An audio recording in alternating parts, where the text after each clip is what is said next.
Okay, what I want to do today is to show you the potential drawbacks of data or incomplete data when we're trying to understand the meaning of numbers and how we assess what numbers tell us. Okay, let me use an example, I think, to highlight what I'm talking about here. Suppose that I took a national exam, let's say a national licensing exam, maybe something like an exam to become a clinical psychologist, or a nursing board's exam, or some kind of licensure, or maybe GREs to get into graduate school, or LSATs, or whatever it is. Okay. Suppose I took a national licensing exam, and I told you that my score on this exam was 526. Okay. Now, what I would like to ask you is, how well did I do? What does this tell you about how well I did? And of course, this is out of the realm of percentages, right? And that's mostly what we're used to when people are giving exam scores, because most of us are in school or have most of our quantitative experience from schooling. Certainly, this is not a percentage, and so when I ask you, how well did I do, it does not provide much information, right? It tells me what my score was on the exam, 526, but it's not in percentage. And so I will ask you, so what other information would you want to have to assess how well I did? And of course, some of you would suggest, well, I got 526. What was the test out of, right? So what would be the total number of points that might be available? And so let me tell you this. Let's suppose that this is out of a total of 700 possible points, I got a 526. Now, this does provide more information, but I'm hoping to convince you that it doesn't provide much more information. I mean, if I know that I got 526 out of 700, of course, all I need to do is, do the division to get my percentage. So let me do that. 526 divided by 700. So 75.14. 75.14%. Oops. 75.14% is what I got on the exam. Okay. Now I will ask you, well, how well did I do? Some of you might say, well, 75.14, that's average. Okay. Well, I'm going to challenge you on that one, because 75.14 may not be the average, the mean that people got in this exam. And in fact, it could be that a score of 526 out of 700, this 74.14%, that could be the highest performance in the country. If I got the highest score in the country out of 15,000 people that took this exam, maybe. If I got the highest score in the country, I would hope that you would not assess that as being average, because it's not. Okay? Now, you may be thinking to yourself, well, that's silly. How would an exam like this, how would 75.14 be the highest score? Well, I'm here to inform you that oftentimes when these licensure exams are given, or these national standardized tests are given, they are created so that nobody's expected to get a perfect score. And there's a reason for that. And if you're a psychology major, pay close attention to this, okay? Because it's important when we're doing assessment. I don't really, if I'm trying to differentiate between people, so I want to find out who's the best people, who are the worst people, who are average, who's above average, who's below average. I really don't want to create an assessment instrument, an exam, let's say, where people can get 100% or where I expect people to get 100% because, and this sort of relates to our the resolution issue that we talked about when we were talking about operational definitions. I don't want to have 50 people get 100% because then I can't tell of those 50 people who's the best person, who are the best 3 people, who are the worst, of the people who got 100. By the way, I also do not want to create an assessment instrument where people necessarily can get a 0, okay? So I want to make the exams difficult because I want to be able to see who really is the best, okay? But to get back to this example, it could be that 75.14 is the best in the country. In that case, I certainly wouldn't call this average, okay? Of course, there's another alternative too, and I could say, well, I mean, if this is the worst performance in the country, if this is the lowest that anybody got, I also hope that you would not call that an average performance, right? And so even though this information allows us to get a percentage, it really doesn't give us much more information about how well I did on the exam, okay? Sure, I can get this. I may want that information for some reason, but in terms of assessing the number, right? In terms of evaluating what that means, it doesn't really help too much, okay? By the way, I will share a story with you from my own academic career that might be a little bit surprising for you. And that is, this was the score that I got on my first organic chemistry exam, okay?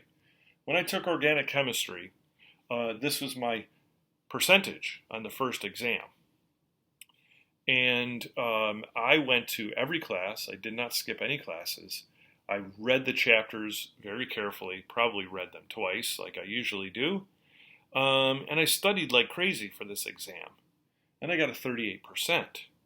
Okay? I remember very well the professor for that course. He was a really, really smart guy. Organic chemistry PhD from Cornell. And the exam was on chapters 1 through 6. See, I remember this because it was traumatic. And he put a question from chapter 12 on the exam because he just wanted to see how we would handle it. And I was like, oh my God. But at that time, I was a senior in college, and I didn't have a whole lot of test anxiety because of how much I prepared for my classes. That's the best way to get rid of test anxiety, is to be uber prepared for your exams. Anyway, I went in, I took the exam, I did the best I could do, and that's all you can do, the best you can do, right? But I tell you, there's some good news here. The letter grade I got for this was a B.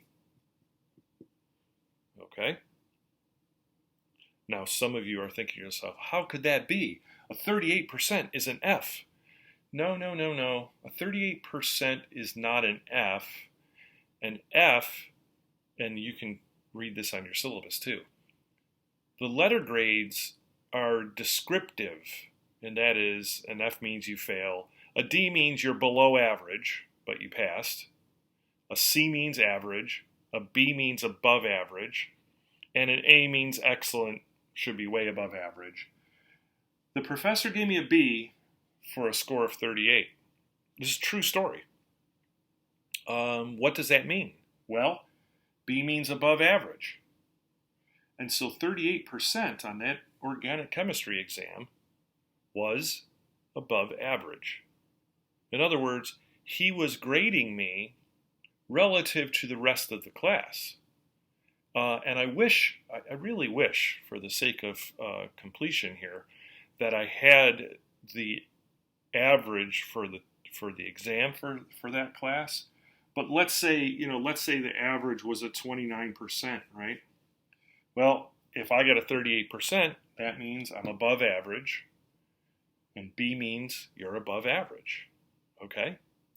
And so I could trust this professor that he was going to give me a letter grade that was descriptive of how well I did relative to the rest of the class, okay? But for so many of our experiences, both in high school and in college, we somehow think that a numerical value is a description, descriptive evaluation of what you did, above average, average, so forth. We're going to go back to this example and say, well, if I told you my score was 526, that really doesn't tell you too much. If you ask me out of how much, out of a possible 700, I can at least get a percentage, but I'm going to argue, and we'll use some other examples as well, that this doesn't tell us much either. It does tell us what percentage of the points that I got. 75% of the total points available, that's what I got, okay? But it still doesn't tell me sort of how did I do, and it doesn't tell you whether you should hire me or accept me into your graduate program, because once again, if this is the highest in the country, hey, you're going to, snag me to be an employee or to be a graduate student or whatever.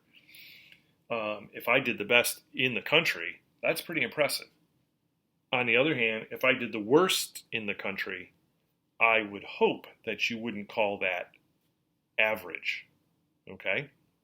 So we need to have a little bit more information to solve this problem, okay? Because it is a problem. It's a problem in how we evaluate numbers, okay?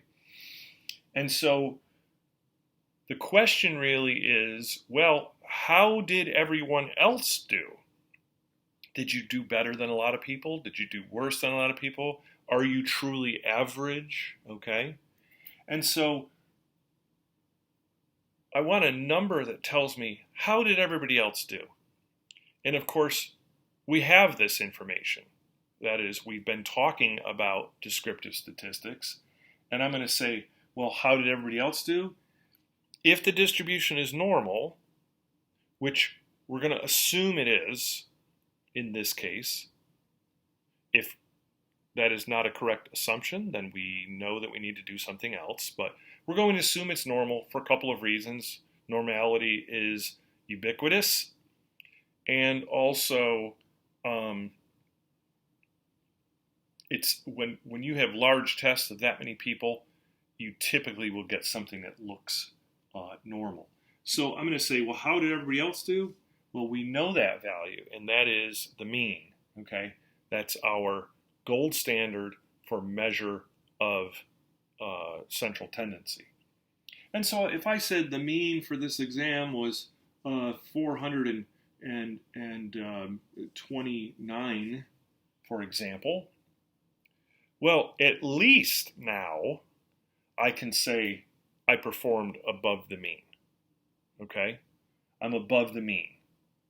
And by the way, if we want to convert that to percentages, we certainly can. 429 divided by 700, So the average was 61.29%.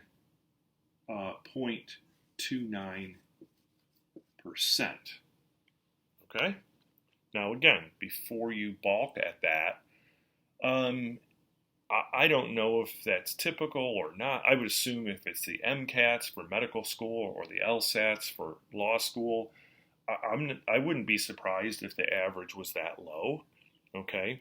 The average, we don't have any control over. It's how the test takers perform. So at least I know I'm above average. And how would I know that? Well, I'm going to compare my score to the average, okay? And in fact, we have seen this formula before. It is the building block for sum of squares, which then is the building block for standard deviation, okay? This tells me how far away from the mean I am. And if it's a positive number, then I'm above the mean. And if this is a negative number, that means I'm below the mean. And if it's 0, it means I'm right on the mean. Okay? So how did you do compared to the rest of the distribution? Okay? How did I do compared to everyone else?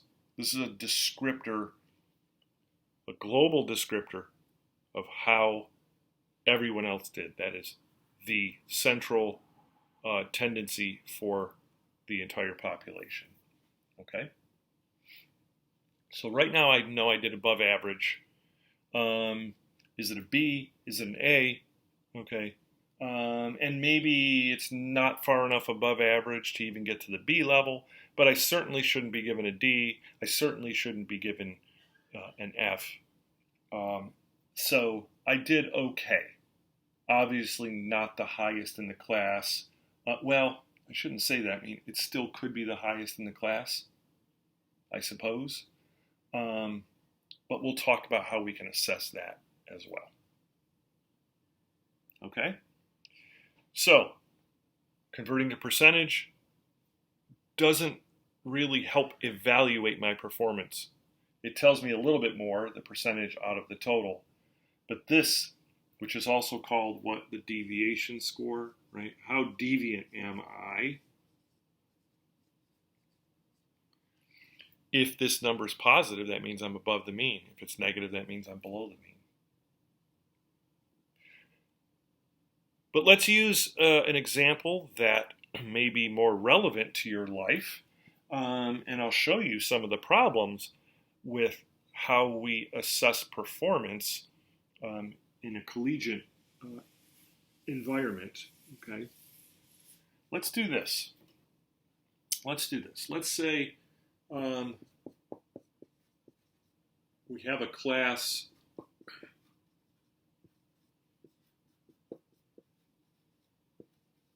where there are 3 exams. Okay?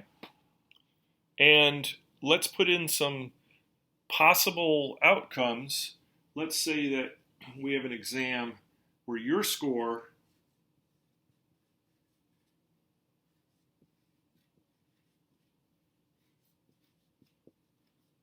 across the 3 exams is consistent, and it's at 75%. Okay? 75% of the total points available you obtained in each of the 3 exams. Well, I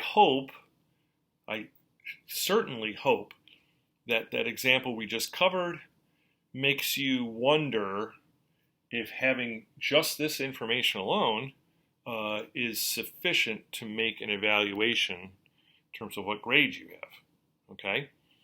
And I hope that you're with me here, that you would say, I don't really know how this, how to evaluate this performance.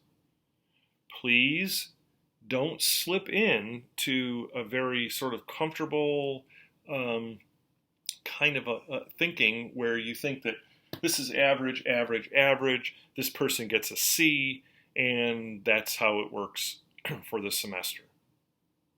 Oh, I can tell you, with a lot of certainty, that it's very common that if you got 75, 75, 75 on the exams, your professor enters that in the spreadsheet, and you have, for the semester, you have an average of 75, and your professor might give you a C for the class, or maybe a C plus, okay?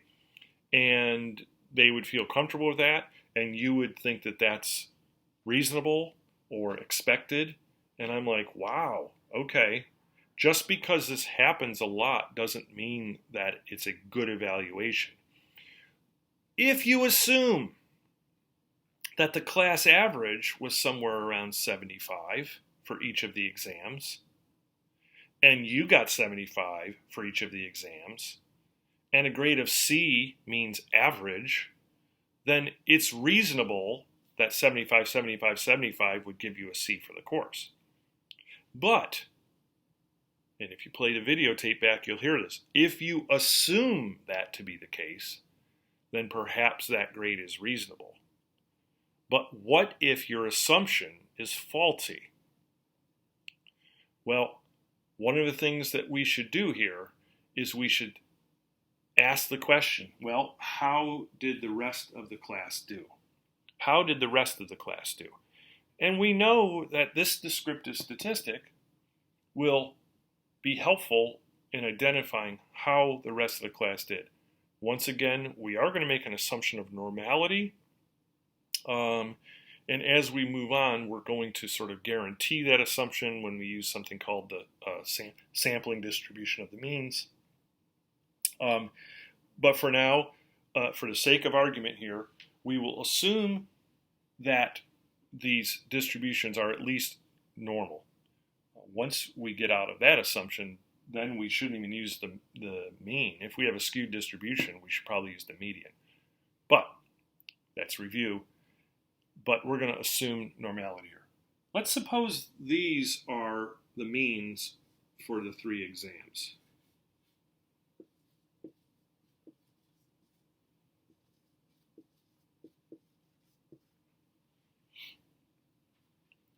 I'm going to ask you, well, what the hell does that do for us? I mean, how does that help us assess this person's performance? Well, I can say this person, the average for the class was a 75. This person got a 75. Therefore, they performed about average, okay? And we're going to get that by doing our deviation score. Here's the deviation score for the first exam. Remember, the deviation score tells you how far away from the mean you are. I'm 0 percentage points away from the mean. Okay? In exam 2, I'm 10 points away from the mean, and in fact, that's positive, right? 75 minus 65, and so I'm 10 points above the mean. For the third exam, I'm 20 percentage points above the mean. Another way to look at this is that across the semester, the class is doing more poorly with every exam. You are maintaining your 75. For the first exam, you were average. For the second exam, you're above average. For the third exam, you're a lot above average. Okay, so maybe you should get a C here. If C means average, you should get a C. I would vigorously argue that you shouldn't get a C here, definitely not a C here, because you're above average. You are doing better than the rest of the class. That is, on average, you're doing better than the rest of the class. If we just looked at 75, 75, 75, and you said, well, the person should get a C, and by the way, professors often do this, okay? Well, I think this student's getting ripped off. If they are getting a C for the semester, I believe the student's getting ripped off because their performance looks the same across the semester, but relative to the rest of the class, their performance is actually getting better, okay? It's like, wow, what? If each of these was 75, of course, it'd be 0 deviation, 0 deviation, 0 deviation. You get a C. In this case, I think the person deserves better than a C. And I hope that you would agree. If you went into your professor's office and told her, I think that, I've done better as the semester goes on, and the professor, she says to you, no, you haven't. You have 75, 75, 75. I would hope that if you had this other information, that you could effectively say, yes, but 75 matched the average for the class on the first exam, but was above average for the other two exams. So even though my absolute score stayed the same, my deviation score, how I compare to the rest of the class, improved. So I think I need more than a C. All right? I mean, I don't know what to say, folks, sometimes, because when I do examples like this and show you some of the ways that the assumption can be questioned, and that leads to different assessments, it seems to me fairly straightforward. And yet oftentimes we have professors just using this. And you, I hope you're not like, oh, those professors. Well, then you need to be sort of informed enough to make this kind of an argument. And I think that it's a pretty compelling argument. All right. Now, the knife cuts both ways, right? The knife cuts both ways, because you can think of an example where you got 75, 75, 75, but the average for the class across the three exams might look like this. Now, what is this telling us? What is this telling us about how the class is performing across the semester and how you are performing across the semester? Well, you've maintained your 75%, but the rest of the class is really improving across the semester. And so here our deviation score is 0, which means you're right on the mean.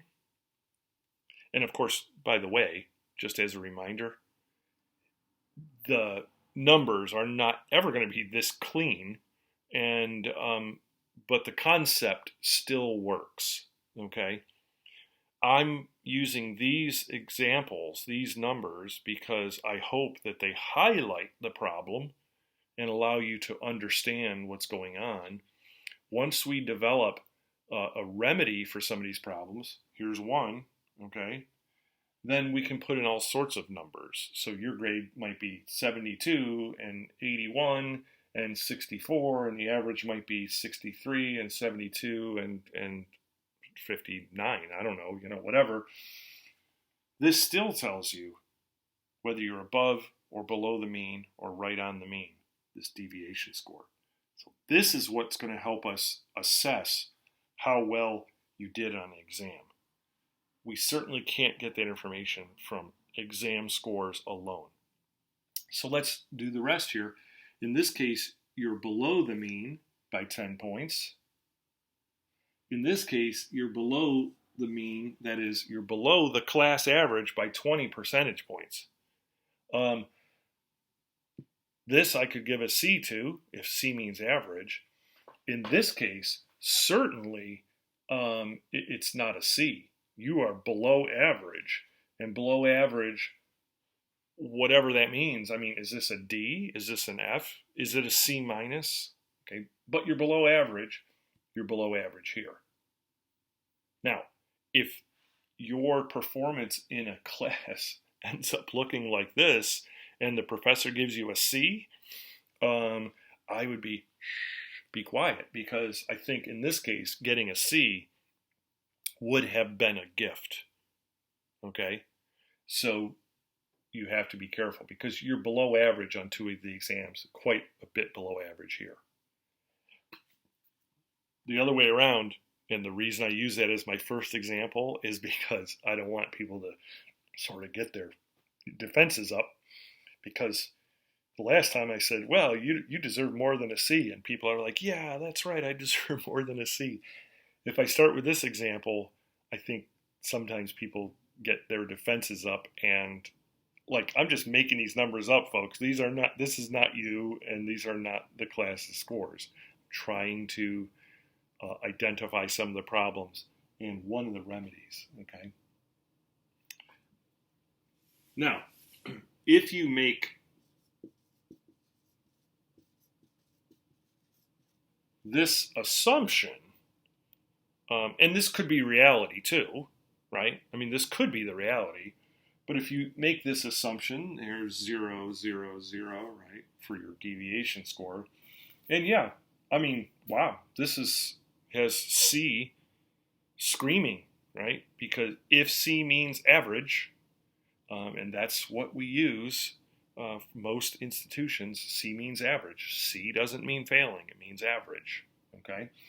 And you performed average relative to the rest of the class, so maybe you get a C, okay? Now, I'll complete the examples. Let's suppose these were your scores across the 3 exams.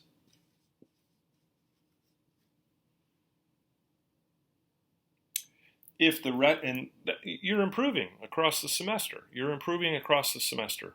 Awesome. I mean, that's a good thing. If the rest of the class is improving just like you,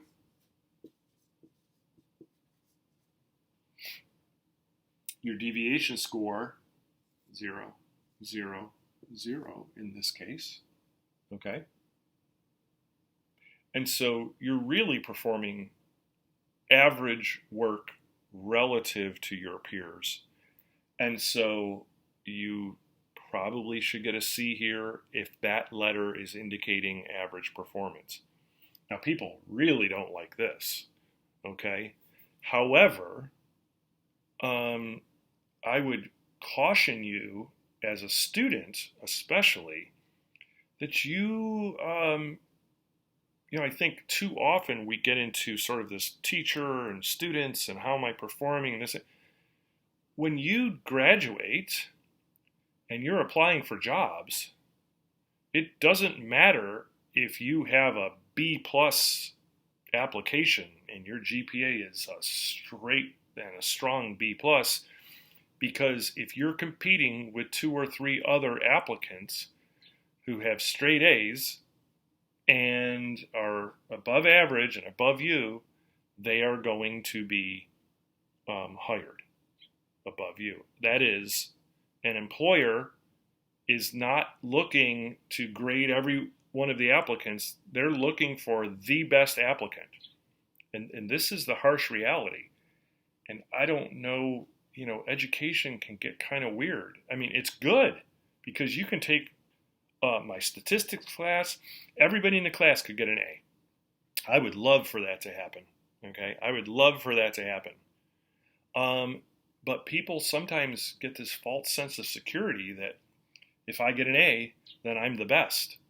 And I'm like, no, I've had classes where pretty much, I used to teach this course at Cornell University, and the first time I taught it, 12 out of 14 students got an A in the class.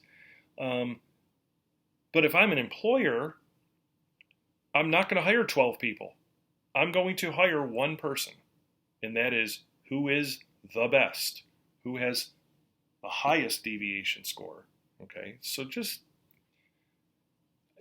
my piece of advice for students is don't get lulled into some complacency that, I got a B or even I got an A and somehow that's good enough.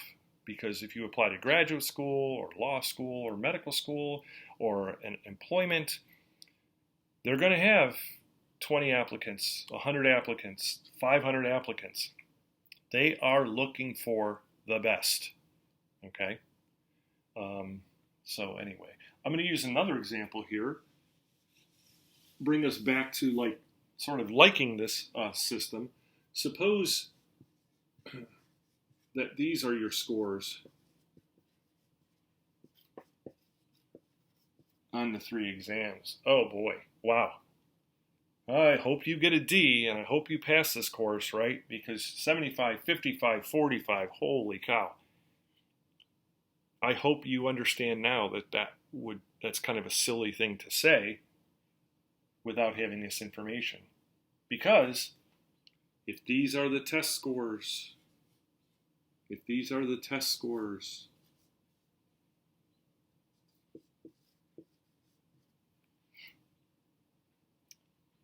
you're at the average for the first exam, you're above the average for the second exam, you're above the average for the third exam.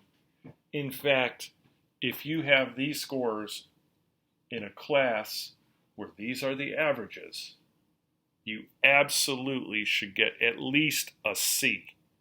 You should absolutely get at least a C because you were never below average. Okay? I don't care that it was 75, 55, and 45. What I care about is how you compare to the rest of the class. Okay? That's the key. And that's why my 38% in organic chemistry was a grade of B. And I'm very thankful and appreciative that my professor knew that 38% didn't mean F. It didn't mean failing.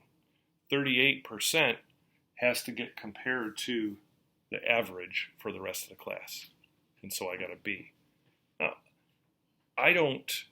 one of the things that people sort of get caught up in as well, and I'm talking about students and professors, is it's like, oh my God, 38%.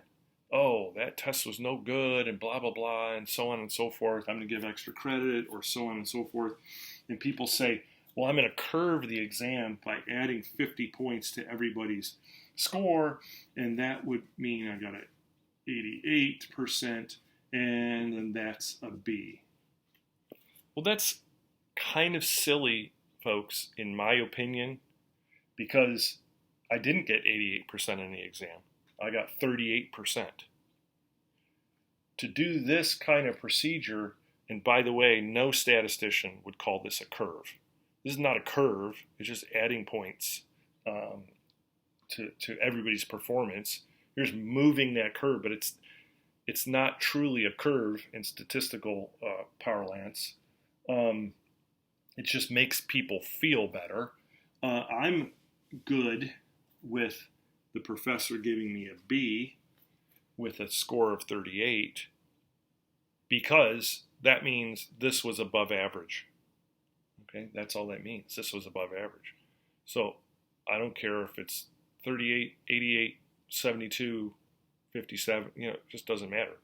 526, it just doesn't matter. What I'm looking at here is this, okay?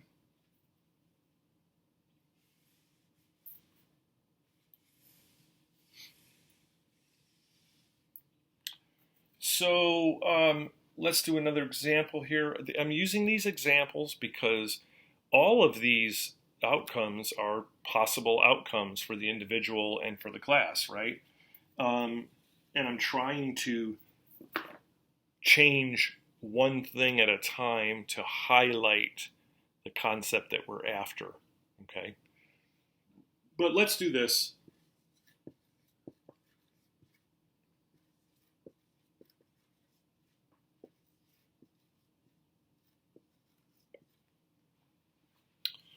So what grade would you give this person?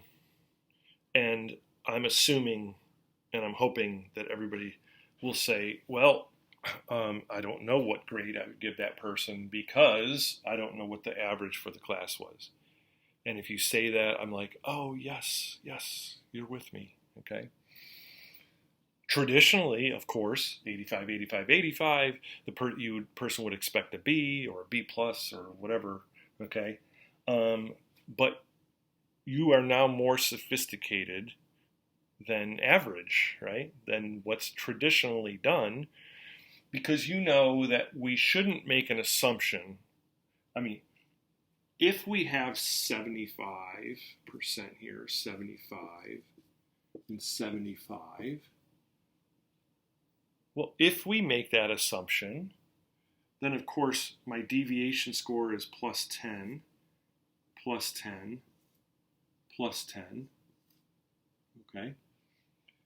And what does that mean? Because I'm assuming you can do the math. I mean, x minus mu is pretty simple, okay? You can do the math. I want you to always carry with you a concern for the concept, right?